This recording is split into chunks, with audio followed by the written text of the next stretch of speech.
லகரம் டிவி நேயர்கள் அனைவருக்கும் வணக்கம். அனைத்து இந்திய அண்ணா திராவிட முன்னேற்ற கழகம், திராவிட முன்னேற்ற கழகம் இந்த இருபெரும் திராவிட கட்சிகளுக்கு மத்தியில் தான் போட்டி. திருச்சி சட்டமன்ற தொகுதியில் 9 சட்டமன்ற தொகுதி இருக்குது. அதில் திருச்சி மேற்கு தொகுதியில் கே நேரு அவர்கள் வானளாவிய அதிகாரம் படைத்த பதவியில் கிட்டத்தட்ட லால்குடி, துறையூர், முசிறி ஆகிய சட்டமன்ற உறுப்பினர்களை, உள்கட்சிக்குள்ளே இருக்கிற சட்டமன்ற உறுப்பினர்களை பழி வாங்கி அவர் அதிகார பலத்துக்குள்ளே இருக்கார். ஒவ்வொரு காலகட்டத்திலையும் அவர் அப்படி தான் பண்ணுறாரு. அவரை மீறிய அரசியல் செய்யணும்னா தமிழ் குடி சாதிகள், தமிழர்கள் ஒற்றுமையாக இருக்கணும். ஒற்றுமை ரொம்ப குறைவாக இருக்குது. ராஜசேகரன் முன்னாள் சட்டமன்ற உறுப்பினர், அவர் போட்டி களத்தில் இருக்கார் அமமுக சார்பாக. அமமுகவில் போட்டியிடக்கூடிய ராஜசேகரன் அவர்களுக்கு அம்மா மக்கள் முன்னேற்ற கழகத்தில் இருக்கக்கூடிய செந்தில்நாதன் கடுமையாக கலப்பணி செய்து அவர் தான் வேட்பாளர் மாதிரி, என்ன அவரே நான் தாங்க வேட்பாளர், அவர் வேட்பாளர் தான், அவருடைய நிழலாக இருந்து அவருக்கு உற்ற துணையாக இருந்து நான் கலப்பணி செஞ்சு அவர் வெற்றி பெற வைப்பேன், நேருவை இந்த முறை வீழ்த்துவேன் என்ற ஒரு சபதத்தோடு அவர் களத்தில் இறங்கி அவருக்கு எல்லா வார்டுலையும் தெரியும். ஏன்னா அவர் அந்த பகுதியில் மாவட்ட செயலாளங்கிறதுனால எல்லா வார்டில் எந்த இடத்துல சுப்பிரமணிய, ராமசாமி, முனியன், பகருதீன், அப்துல்லா, ஜானாரக்கிராசு யாராவது எங்கெங்கே இருக்காங்கன்னு அவருக்கு தான் தெரியும். அதனால் கடுமையாக களப்பணி செய்கிறாரு. இதனால் இப்போ ராஜசேகரன், செந்தில்நாதன் இருவரும் சேர்ந்து களப்பணி செய்கிறதுனால கே நேருவோட தூக்கம் தொலைஞ்சு போச்சு. செந்தில்நாதன் வேறு மாவட்ட செயலர் கடுமையாக வேலை செய்கிறாரு அப்படின்னு மிகப்பெரிய அளவுக்கு அச்ச நிலையில் இருக்காங்க. செந்தில்நாதன் இந்த அளவுக்கு ஒரு மாவட்ட செயலர் கடுமையாக களப்பணி செய்கிறது ராஜசேகரன் வேட்பாளருக்கு மிகப்பெரிய ஒரு பலம். அதிமுகவினர் திருச்சியில் இருக்கக்கூடிய கே நேரு அவர்களுக்கு மறைமுக ஆதரவாக இருப்பதை எடப்பாடி பழனிசாமி கண்டிக்காவிட்டால் தமிழ்நாடு முழுவதுமாக அம்மா மக்கள் முன்னேற்ற கழக சார்ந்த ஓட்டுக்கள் மற்ற தொகுதிகளில் அது 2% இருக்கும், அவங்கள்ட்ட 5% இருக்கும். எத்தனை சதவீதங்கிறது ஒரு விஷயம். ஒத்த ஓட்டில் தோத்தவங்களும் உண்டு இல்லை. அதில் அம்மா மக்கள் முன்னேற்ற கழக ஓட்டு தமிழ்நாடு முழுவதுமாக கிடைக்காம இருக்கக்கூடிய ஒரு சூழ்நிலை இருக்குது. அதனால் எடப்பாடி பழனிசாமி அவர்கள் திருச்சி மேற்கு தொகுதியில் சீனிவாசனை கூப்பிட்டு ஒழுங்காக வேலை பாரியா அப்படின்னு சொல்லி கூப்பிட்டு கண்டிக்கணும். தமிழ்நாடு முழுவதுமாக அந்த நிலை இருக்குது. அமமுகவை சார்ந்தவர்களுக்கு அதிமுக ஒத்துழைப்பு கொடுக்கணும், அதிமுகவுக்கு அமமுக ஒத்துழைப்பு கொடுக்கணும். ஒரு கூடி சேர்ந்து தேர்தெடுத்தா நல்லது, இல்லைன்னா பல சிக்கல்கள் வரும் தேர்தலுக்கு பின்னாடி. சரி, திருச்சி கிழக்கு தொகுதியில் இனிக்கோ எருதுராஜ் திமுக சார்பாக போட்டியிருக்கிறார். விஜய் தமிழக வெற்றி கழகம், அவருடைய அரசியலை பற்றி தெரியும். ஒரு நாள் வந்தார், பிரச்சாரத்துக்கு வந்தார். ஆனால் கடுமையாக ஆர்கே ராஜா அவர்கள் உழைத்து கொண்டிருக்கிறார். அவருடைய உழைப்பு தான் விஜய்க்கு கூடுதலான ஓட்டு வங்கி பெற்றுத்தரும் என்று சொல்லப்படுகிறது.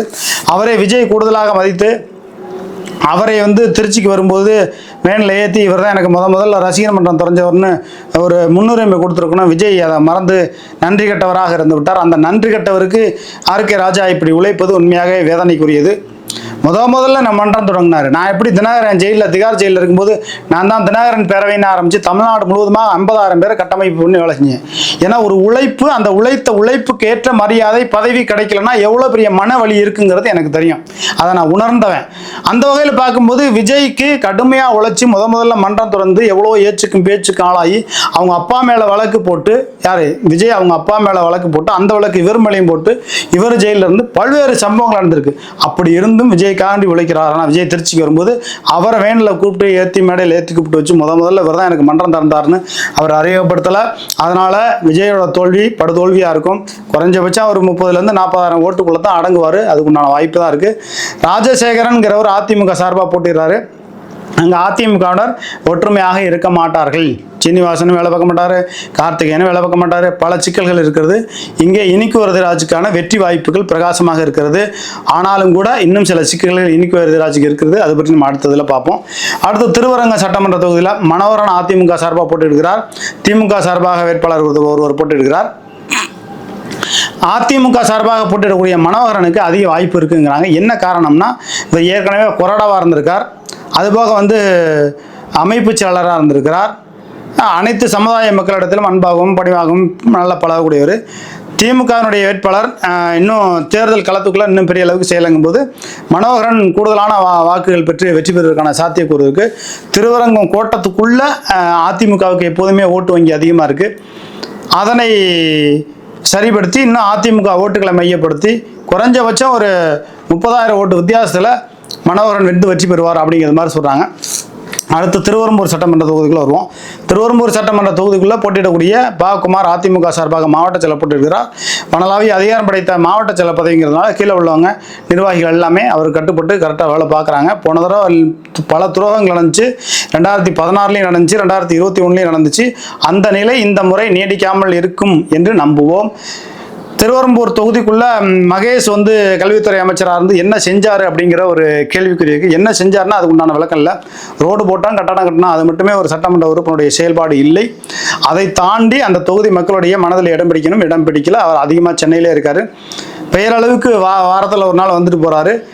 துவாக்குடி பால் பண்ணையிலேருந்து அண்ணாவளவு வரை குண்டும் குழி சாலை, பல விபத்துகள், ஒழுங்கா மின் விளக்குகள் இல்லை. அவர் வந்து பல்வேறு இயற்கை வளங்கள் சுரண்டப்பட்டதற்கு அவரும் ஒரு காரணம். கிளியூர் பகுதி, ஒரு ஆத்து மணல் பகுதி, பல்வேறு பிரச்சனைகள் இருக்குது. அரியமங்கலம் பகுதியில் இருக்கக்கூடிய அந்த குப்பை கிடங்கை பூங்கா நகரமாக மாற்ற வேண்டும் என்று பல ஆண்டு காலமாக கோரிக்கை வைக்கிறார்கள். ஆனால் மகேஷ் அவர்கள் செய்யாமல் இருந்ததனால் அவருக்கு -பாயிண்ட் நேரம் இருக்குது. அதனால் அதே போக நவல்பட்டு விஜய் தாவேகா சார்பாக ஓட்டுகளை அவர் குறைஞ்சபட்சம் ஒரு 20,000 30,000 ஓட்டுகளை பிரிப்பார். அந்த அடிப்படையில் வச்சு பார்க்கும்போது ஏற்கனவே அனுதாபத்தில் குமார் அவர்களுக்கு அனுதாபம் இருக்கிறது. அனுதாபம் ப்ளஸ் தொகுதிக்கு நல்லது கெட்டது, கல்யாணம், காதுகுத்து, கபடி, கிரிக்கெட்டு, கோயில் திருவிழா விசேஷங்கள், எந்த ஒரு வீட்டு விசேஷங்கள் கட்சிக்காரவங்க பொதுமக்கள் யார் பத்திரிக்கை வச்சாலும் தன்னால் இயன்ற அளவுக்கு உதவிகளை செஞ்சு மக்கள் மனசில் இடம் பிடிச்சிருக்கார். குமார் வெற்றி பெறுவதற்கான சாத்தியக்கூறு இருக்குங்கிறாங்க. போக போக தெரியும். மகேஷ் இன்னும் பல்வேறு சதி வேலைகளை செய்வார். ஆனாலும் கூட KN சேகரன் இந்த முறை போன முறை வேலை பார்த்தது மாதிரி இந்த முறை வேலை பார்க்க மாட்டார். அன்பில் பெரியசாமி வேலை பார்க்க மாட்டார். ஏன்னா மகேஷ் வந்து திருச்சி அரசியலுக்குள்ள வந்ததுனால தான் அன்பில் பெரியசாமிக்கு அரசியல் வாழ்க்கை இல்லாமல் போச்சு. KN சேகரனுக்கு அரசியல் வாழ்க்கை இல்லாமல் போச்சு. இந்த முறை வந்து திருவெரும்பூரில் மகேஷ் வந்து ஜெயிச்சார்னா 2030 தனக்கு சீட்டு கிடைக்கும் அப்படின்னு நினச்சிட்டு இருக்கக்கூடிய KN சேகரனுக்கு சீட்டு கிடைக்காம போயிடும். 2030 தனக்கு சீட்டு கிடைக்கும்னு அன்பில் பெரியசாமி நினச்சிட்டு இருக்கிற அந்த கனவுல மண்ணாகி போயிடும். அதனால இந்த முறை திருவெரும்பூரில் மகேஷ் தோத்தாலும் நல்லது. ஏன்னா நம்ம 2 பேர்த்தோட அரசியலை போச்சியா அப்படிங்கிற மாதிரி பேசியிருக்காங்க. இந்த முறை KN சேகரனும் அன்பில் பெரியசாமியும் 2021 2016 கொடுத்த ஒத்துழைப்பு இந்த முறை கொடுக்க மாட்டார்கள். அதனால் அதன் பொருட்டு குமார் அவர்கள் வெற்றி பெறுவதற்கான சாத்தியக்கூறு இருக்குது அப்படிங்கிறாங்க. என்ன நடக்க போகுதுங்கிறத பார்ப்போம். அதுபோல் மணப்பாறை சட்டமன்ற தொகுதியில் அப்துல் சமத்குமார் அதிமுக விஜயகுமார் போட்டிடுறாரு. விஜயகுமாருக்கு பரிந்துரை பண்ணது புதுக்கோட்டையிலேருந்து விஜயபாஸ்கர் அப்படிங்கிற ஒரு இது இருக்குது. சில மன வருத்தங்கள் இருந்தாலும் கூட அதெல்லாம் அவங்கவுங்க தொகுதியில் அவங்கவுங்க வேலை பார்க்குறாங்க. எந்த விதமான மன வருத்தம் இல்லை. அதே நேரத்தில் அப்துல் சமத்துக்கு வெற்றி வாய்ப்புக்கான சாத்தியக்கூறு கண்ணு கட்டிய தூரம் இல்லாமல் இருந்தாலும் கூட தாவேக்கா வந்து குறைஞ்சபட்சம் அங்கே வந்து திருச்சி மாவட்டத்தை விட மணப்பாறையில் ஒரு 35,000 ஓட்டு வாங்குவாங்க அப்படிங்கிற மாதிரி இருக்குது. அங்கே தாவேக்கா சார்பாக 35,000 ஓட்டு வாங்கும்போது நிச்சயமாக அப்துல் சமத் வெற்றி பெறுவார். தாவேக்கா வந்து குறைஞ்சபட்சம் ஒரு 5,000 ஓட்டு 10,000 ஓட்டு மட்டும் வாங்கினாங்கன்னா விஜயகுமார் வெற்றி பெறுவதற்கான வாய்ப்புகள் இருக்குது. திமுக வெறுப்பு ஓட்டுகளை நாம் தமிழர் கட்சி விஜயை விட அதிகமாக ஓட்டு வாங்கினாங்கன்னா விஜயகுமார் வெற்றி பெறுவதற்கான சாத்தியக்கூறு இருக்குது. ஆக தாவேகா கட்சியும் நாம் தமிழர் கட்சியும் தான் வெற்றி தோல்வியை நிர்ணயிக்கக்கூடிய கட்சியாக இருக்குது.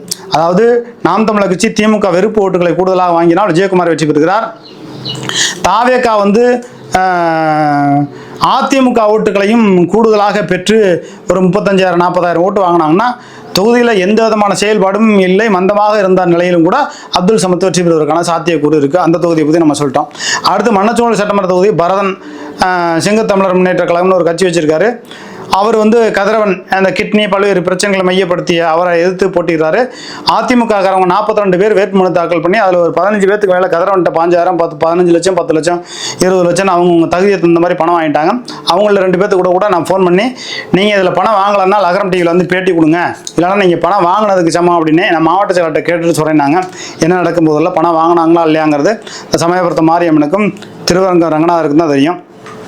ஆனால் பரதன் வெற்றி பெறுவதற்கான சாத்தியக்கூறு இருக்குது. ஆனால் அவர்கள் வந்து ஒற்றுமையாக வேலை பார்க்கணும். அனைத்து தமிழ் குடி சாதிகளையும் ஒருங்கிணைத்து அனைத்து சாதியினரையும் மையப்படுத்தி ஒரு கூட்டம் போட்டு ஒரு மண்டபத்தில் கூட்டம் போட்டு எல்லாரும் ஒன்றா நம்ம வேலை பார்ப்போம்.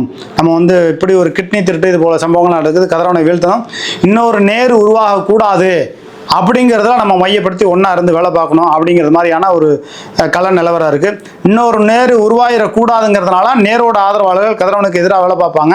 ஆனாலும் கூட அதை மட்டுமே மனசில் வச்சுக்கிட்டு பரதன் தரப்பு கொஞ்சம் அமைதி காட்சித்து கொஞ்சம் மந்தமாக இருந்துச்சுன்னா சிக்கல் வேறு மாதிரி ஆயிரும். பரதன் தரப்பு வெற்றி பெறுவதற்கான சாத்தியக்கூறுகள் இருந்தும் கொஞ்சம் மந்தமாக இருக்குது.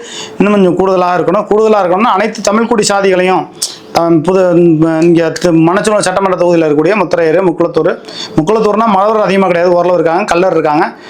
ஒரு 10,000 ஓட்டு 8,000 ஓட்டு இருக்குண்ணா. ஒத்த ஓட்டில் தோத்தவங்களும் உண்டு இல்லை. அதனால் வந்து ஒரு கல்லர் ஓட்டில் ஒரு 5,000 7,000 அந்த மாதிரி ஏதோ ஒரு குறிப்பிட்ட ஓட்டு இருக்கா. தேவேந்திரர், செட்டியார், கோனார், வன்னியர், வெள்ளாளர் அனைத்து சமுதாய மக்களையும் எல்லா கட்சியிலையும் இருப்பாங்கல்ல, ஒருங்கிணைந்த ஒரு பொது வேட்பாளர் மாதிரி பரதனை கொண்டு வந்து இரட்டலை சின்னத்துக்கு ஓட்டுக்கு போடுங்க அப்படின்னு சொல்லி ஒரு புரட்சிகளை ஏற்படுத்தினால் நிச்சயமாக பரதன் வெற்றி பெறுவதற்கான சாத்தியக்கூறு இருக்கு. முசிறி சட்டமன்ற தொகுதியில் யோகநாதன் அதிமுக சார்பாக, திமுக சார்பாக கருணாகரன். கருணாராஜாவுக்கு வந்து அவங்க செல்வராஜ் பேரை மட்டுமே வச்சு அரசியலில் ஜெயிச்சிட முடியாதுங்க, இவருக்குன்னு தனித்திறமை என்னங்க இருக்கு அப்படிங்கிற மாதிரி கேட்குறாங்க. தனித்திறமை என்ன இருக்குன்னு நம்ம ஆய்வு பண்ணுறோம், இதுவரையும் கேட்குறோம், யாரும் சொல்லலை. யோகநாதனுக்கு வாய்ப்புகள் இருக்குங்கிறாங்க. கருணாராஜா கலப்பணி வந்து எந்த அளவுக்கு வேகமாக இருக்குது அப்படிங்கிறது போக போக தெரியும். யோகநாதனுக்கு யோகம் இருக்குது, கருணாராஜாவுக்கு மக்கள் கருணை கட்டம், அங்கே என்ன நடக்க போகுதுங்கிறத நம்ம போக போக பார்ப்போம். லால்குடி சட்டமன்ற தொகுதியில் லீமாரோஸ் வெற்றி பெறுவதற்கான சாத்தியக்கூறு இருக்குது. சவுந்தரபாண்டியனுடைய ஆதரவாளர்கள் லீமாரோஸுக்கு ஓட்டு போடுவாங்க. ஆனால் லீமாரோஸுக்கிட்ட ஒன்றிய செயலாளர்கள் அனைவருமே 10 லட்சம் 15 லட்சம் பணம் வாங்கிட்டு லீமாரோஸுக்கு துரோகம் செய்யக்கூடிய வேலைகளை தொடங்கி விட்டார்கள் அப்படிங்கிற மாதிரி சொல்கிறாங்க. இருந்தாலும் லீமாரோஸ் மக்களை நம்பி களத்தில் இறங்குறார். நிர்வாகிகளை நம்பி களத்தில் இறங்குனா சிக்கல் தான். ஏன்னா நிர்வாகிகள் ஓட்டுக்கு அவங்களுக்கு பணம் கொடுத்ததா வாங்கிக்கிட்டாங்க, ஓட்டுக்கு பணம் கொடுக்குற பணத்தையும் அமைக்கிட்டாங்கன்னா லீமாரோஸ் தோற்றுருவாங்க. ஆனால் பாரிவள்ளல் வெற்றி பெறுவதற்கான சாத்தியக்கூறு கண்ணு கட்டிய தூரம் இல்லை, புதுசாக தான் களத்தில் இருக்காரு. அவருக்கு சித்ரா காம்ப்ளெக்ஸ் அந்த ஒரு பேர் தான் இருக்குது, வேற கட்சி பேரோ எந்த விதமானதும் இல்லை. ஆனால் கூப்பா கிருஷ்ணன் அங்கே ஒரு பலத்தோடு நிற்கிறார். கூப்பா கிருஷ்ணன் வந்து எந்த அளவுக்கு ஓட்டுகளை அதிக அளவுக்கு பிரிக்கிறாரோ அந்த அளவுக்கு பாரிவள்ளலுக்கு நல்லது.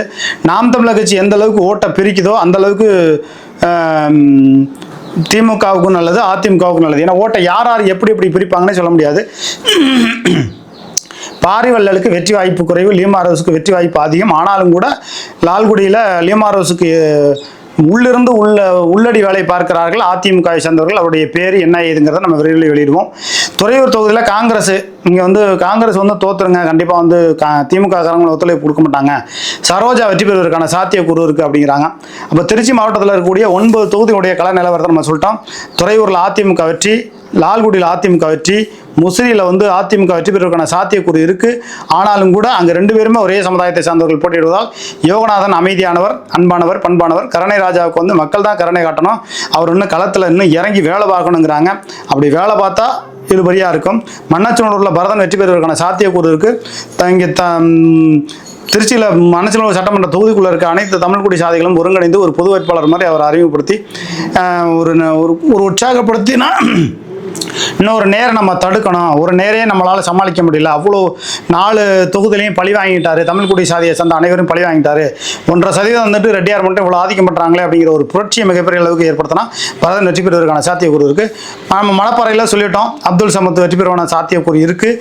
ஆனாலும் கூட தாவேகா ஓட்டுகளை குறைவாக பெற்றால் அப்துல் சமத் வெற்றி பெறுவார், அதிகமாக வெற்றி பெற்றால் விஜயகுமார் வெற்றி பெறுவார் அப்படிங்கிற மாதிரியான ஒரு சூழல் இருக்குது. அதே மாதிரி நாம் தமிழர் கட்சி அதிகமான ஓட்டுகளை பெற்றால் விஜயகுமார் வெற்றி பெறுவதற்கான சாத்தியக்கூறு இருக்குது. தாவேகா வந்து குறைஞ்சபட்சம் 40,000 ஓட்டு வாங்கினாங்கன்னா அப்துல் சமத் வெற்றி பெறுவதற்கான சாத்தியக்கூறு இருக்குது. என்ன நடக்க போகுதுங்கிறத பொறுத்து பார்ப்போம். திருவம்புத்தூர் சட்டமன்ற தொகுதியில் பாக்குமார் வெற்றி பெறுவதற்கான சாத்தியக்கூறு இருக்குது. திருவரங்கத்தில் பாக்குமார் வெற்றி பெறுவதற்கான சாத்தியக்கூறு இருக்குது. திருச்சி கிழக்கு தொகுதியில் இனிக்கு எதிராஜ் வெற்றி பெறுவதற்கான சாத்தியம் இருக்குது. கே நேருவுக்கு வந்து இது போல் மண்ணச்சநல்லூர் மாதிரி ஒரு புரட்சி ஏற்பட்டால் ராஜசேகரன் வெற்றி பெறுவதற்கான சாத்தியக்கூறு இருக்குது. இல்லைன்னா நேரு வெற்றி பெறுவார். திருச்சி மாவட்டத்தில் இருக்கக்கூடிய 9 சட்டமன்ற தொகுதியுடைய கள நிலவரத்தை நம்ம சொல்லிட்டோம். அடுத்தடுத்து தொகுதி வாரியாக நம்ம செய்தி வெளியிட்டு இருக்கோம். நம்ம லகரம் டிவி சேனல் தொடங்கி 3 ஆண்டுகள் முடிய போகிறது. மே மாதம் வந்தால் 4ஆம் ஆண்டு துவக்கல் ஆக்கி போகிறோம். லகரம் டிவி சேனலை ஏற்கனவே பார்க்கக்கூடிய நேயர்கள் தமிழ்நாடு முழுவதுமாக 9 சட்டமன்ற தொகுதி முழுவதுமாகவும் சரி உங்களுடைய கருத்துக்களை பதிவுங்க. நம்ம லகரம் டிவி சேனலை பார்க்கும்போது லைக் பண்ணுங்க. ஏன்னா எத்தனை லைக் விழுவுதோ அந்த மாதிரி சேனல் வந்து ப்ரொமோட் ஆகும். கருத்துரிமை பக்கத்துலையும் வந்து இது பண்ணுங்க. அது மாதிரி நம்ம லகரம் டிவி சேனலை பார்க்கக்கூடிய புதிய நபர்கள் நம்ம லகரம் டிவி சேனலை சப்ஸ்கிரைப்னு வரும், லைட்டாக அதில் டச் பண்ணுங்க. அடுத்து வந்து பெல் பட்டன் வரும், லைட்டாக டச் பண்ணுங்க. ஆல் பெல் பட்டன் வரும். அப்படி இந்த 3 தான் செஞ்சிட்டீங்கன்னா நான் போடக்கூடிய ஒவ்வொரு பதிவுகளும் உங்களுக்கு வந்து சேரும். தேர்தலுக்கு பிறகும் தமிழ்நாடு முழுவதுமாக அதிமுக திமுக எந்த கட்சி ஆளுங்கட்சியாக வந்தாலும் அந்த கட்சியினுடைய ஊழல் முறைகேடுகள் அச்சமின்றி சமரசமின்றி துறை வாரியாக நம்ம விடுவோம். பல்வேறு எதிர்ப்புகளை நம்ம சந்திச்சாலும் கூட எப்பொழுதுமே இறைவன் நம்ம பக்கம் இருக்கார். நம்ம உண்மையை சொல்லுவோம், உறுதியாக சொல்லுவோம், இறுதி வரை சொல்வோம். லகரம் டிவி சேனலை தொடர்ந்து ஆதரியுங்கள். லகரம் டிவி சேனலுடைய வளர்ச்சிக்கு ஆக்கமும் ஊக்கமும் தருவது நம்ம நேயர்கள் தான். நன்றி, வணக்கம்.